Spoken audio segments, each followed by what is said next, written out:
और इस बीच एक बड़ी खबर आपको बता दें, अहम खबर मिल रही है समाजवादी पार्टी को लेकर। यूपी के मंत्री का बड़ा दावा सामने आया है महाराष्ट्र के बाद।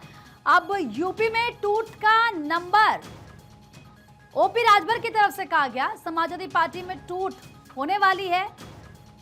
तो देखिए, ओपी राजभर की तरफ से ये जो स्टेटमेंट दिया गया है, ये समाजवादी पार्टी को लेकर यूपी के मंत्री ने यह बड़ा स्टेटमेंट दिया है, जिसमें यह कहा है कि समाजवादी पार्टी में टूट होने वाली है।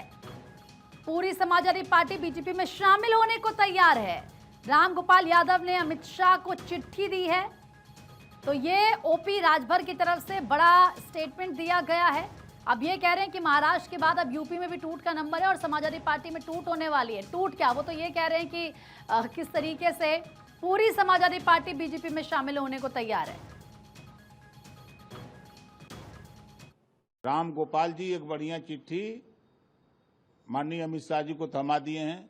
खनन प्रकरण में सीबीआई ने अखिलेश जी का भी नाम उसमें रखा है।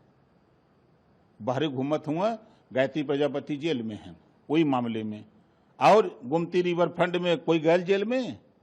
बताओ, ये जब समय समय पर चिट्ठी देके याद कराते हैं कि आपको जरूरत है, अखिलेश जी मदद रामगोपाल से कराते हैं। वो चिट्ठी दिए हैं कि इतने सांसदों को आप अपने पास बुला लीजिए, ये सब आपके साथ चले जाएंगे।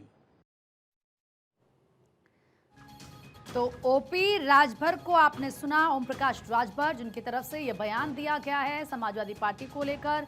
यूपी सरकार में मंत्री हैं और ये कह रहे हैं कि अब यूपी का नंबर है, यूपी में टूट होगी जैसे कि महाराष्ट्र में हुई थी, पार्टी में हुई है। अब देखिए, आप जानते हैं कि चुनाव होने ही वाले हैं, उत्तर प्रदेश में विधानसभा के चुनाव करीब हैं और उससे पहले ये बड़ी बात ओपी राजभर की तरफ से कही गई है। और अब देखना होगा कि किस तरीके से समाजवादी पार्टी की तरफ से इस पर रिएक्ट किया जाता है। नीलेश चौहान ज़्यादा बातचीत के लिए हमारे सहयोगी कनेक्ट हो चुके हैं हमारे साथ। नीलेश, चुनाव ज़्यादा दूर नहीं है उत्तर प्रदेश में विधानसभा के, लेकिन उससे पहले ओपी राजभर का ये स्टेटमेंट कि समाजवादी पार्टी में टूट होने वाली है। टूट तो क्या, वो तो ये कह रहे हैं कि पूरी की पूरी समाजवादी पार्टी शामिल हो जाएगी बीजेपी में। बिल्कुल, आपको बता दूं कि जिस तरीके से देश भर में राजनीतिक हालात बने हुए हैं, पहले पश्चिम बंगाल में देखने को मिला कि टीएमसी के सांसद पश्चिम बंगाल की जो ममता बनर्जी की पार्टी है उससे बागी हुए, और अब जो है महाराष्ट्र की बारी है, जहां पर आप देख सकते हैं कि 6 सांसद बागी हो गए हैं।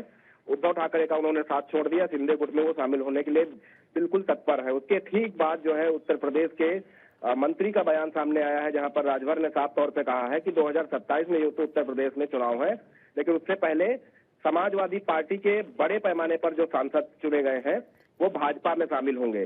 कहीं ना कहीं इस राजनीतिक बयान के तमाम कयास लगाया जा रहा है कि क्या ओम प्रकाश राजभर या भारतीय जनता पार्टी के जो बड़े नेता हैं उनके संपर्क में समाजवादी पार्टी के सांसद हैं, या फिर दूसरे प्रदेशों की राजनीतिक परिस्थितियां देखते हुए उत्तर प्रदेश की स्थिति को लेकर ये बयान दिया गया है। अब ये देखना होगा कि आखिर होता क्या है, क्या ऐसी तस्वीर निकलकर सामने आती है। वाकई फिलहाल बहुत बहुत शुक्रिया नीलेश आपका तमाम जानकारी देने के लिए।